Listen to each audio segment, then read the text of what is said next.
ce mercredi à la primature d'une réunion de travail entre le Premier ministre Laurent Lamotte et plusieurs ministres de son gouvernement, dont celui de l'Intérieur Ronsard Saint-Cyr et celui de l'Agriculture Thomas Jacques.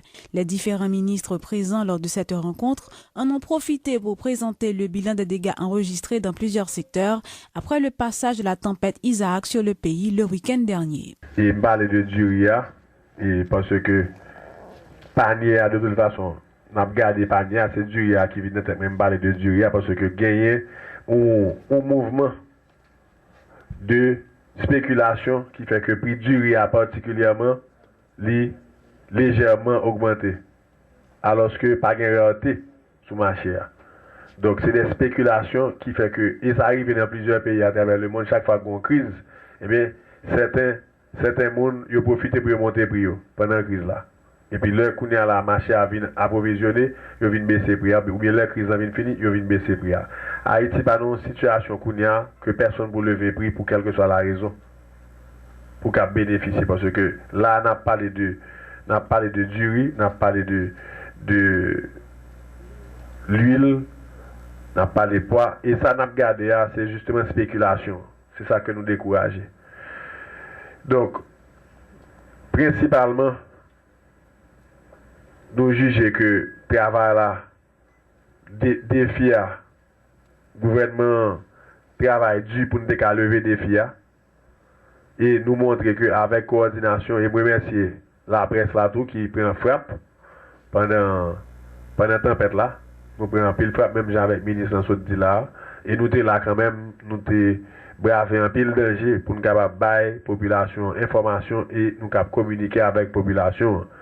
Je remercie nous pour ça, je remercie nous pour le courage nous, je remercie nous pour la transmission que nous faisons et nous continuons de travailler avec nous pour nous informer la population.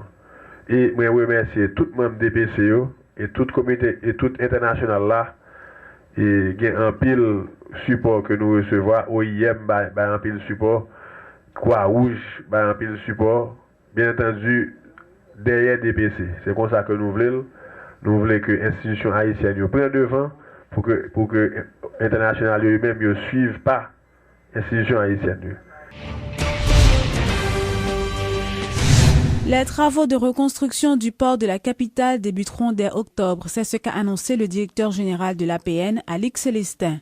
Intervenant à la rubrique Le Point de Radio et Télémétropole, M. Célestin affirme que 150 mètres de quai dans la zone nord du port devront être prêts 6 mois après le lancement des travaux, alors que le chantier sur le quai sud devra débuter le plus vite possible. Au lieu que APN est subventionné par l'État, c'est APN qui a subventionné l'État. Donc, APN n'a pas jamais assez de ressources pour le faire maintenance, pour le faire développement, pour investir dans l'infrastructure, qui fait que le port est délabré. Mais avec politique gouvernement, ça, qui voulait que le secteur portuaire, là, c'est faire de lance développement, nous avons toute l'attitude pour que nous mettons frein à dérive qui était gagné, dans le subventionnement, dans tout l'autre que tu as fait l'argent, pour que ça qui est entré, lui permette nous de développer. Et en plus de ça, nous pourrons aller utiliser toutes les ressources que nous gagnons pour nous faire en sorte que la concurrence, le port, là, et permettre que le développement port là vienne dynamiser. Le premier délai, c'est dans un délai de 6 mois. Firme qui peut gagner, soumissionnaire qui choisit, dans un délai de 6 mois, il est pour livrer 150 mètres de port. OK? Et dans 18 mois pour livrer le travail là, définitivement. Et entre-temps, nous-mêmes, nous allons réunir avec tout opérateur, tous les acteurs et systèmes là, pour nous voir comment que nous pourrons les agencer et équipement port là. Parce que ce n'est pas le tout de construire un port, mais il faut l'équiper également. Okay. C'est-à-dire, parce que il y a quai nord, il y a quai sud. C'est quai nord là que nous avons commencé là, en octobre. Et après ça, en cours de route, nous allons commencer à faire études pour comment nous allons envisager. C'est-à-dire qu'il y a une étude préliminaire qui est faite, mais nous allons essayer de peaufiner, finaliser, de façon que nous ne pas le temps que quai nord là fini pour envisager la reconstruction quai sud là tout. Et il y a des choix opérationnels qui pour faire et des choix conceptuels aussi qui pour réorienter pour que nous soyons capables d'aller sans ne pas jamais camper. Aucune décision n'a encore été prise en ce qui a trait à l'avenir de l'ancien espace du cimetière de Pétionville. C'est ce qu'a révélé la mairesse de cette commune, Claire Lydie Parent. Selon Madame Parent, l'administration communale ne dispose d'aucun moyen financier pour réaliser le projet qui était en perspective.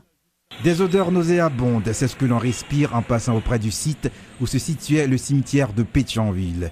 L'image des petits marchands et marchandes qui encerclent cet espace laisse croire que l'on est dans un marché. Une situation anarchique qui enlaidit l'entrée de la ville et qui repousse tout visiteur.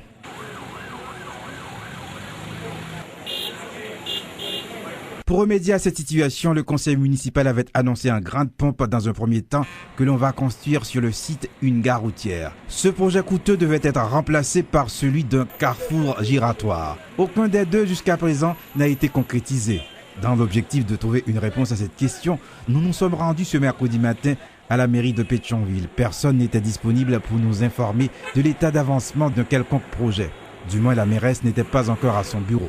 Contactée par téléphone, Claire Lydie Parent nous a confié que le deuxième aspect du projet qui consistait à faire de l'espace de l'ancien cimetière un carrefour giratoire est devenu aussi irréalisable.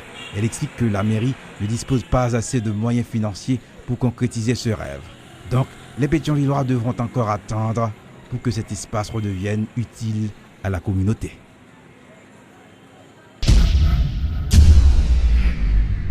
La Confédération nationale des éducateurs d'Haïti, CNEH, appelle les sénateurs, particulièrement ceux de la Commission économie et finances, à donner suite à l'initiative des députés qui vise à augmenter le salaire des enseignants.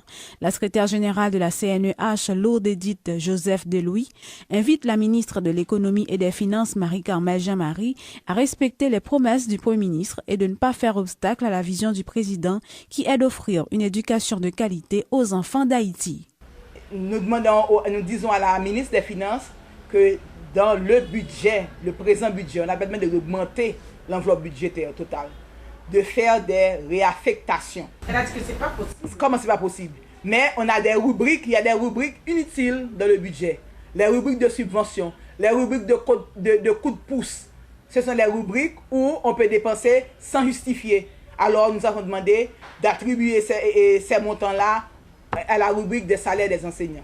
C'est ce que nous demandons à la ministre des Finances. Il y a moyen de le faire. Parce que, qu'est-ce qu'on a pu constater à la fin de chaque exercice budgétaire? Il y a toujours des montants affectés à telle rubrique, surtout à ces rubriques-là qui n'ont pas été dépensées. C'est parce que ce sont des rubriques inutiles qui n'ont pas de raison d'être. Nous demandons d'avoir un budget plus pragmatique en tenant compte du salaire des enseignants, matériel didactique pour les enseignants, et les moyens pour que les écoles puissent fonctionner. C'est ce que nous demandons. Donc il ne peut pas y avoir d'école de qualité, il ne peut pas y avoir d'enseignement de qualité sans prendre en compte ces considérations-là.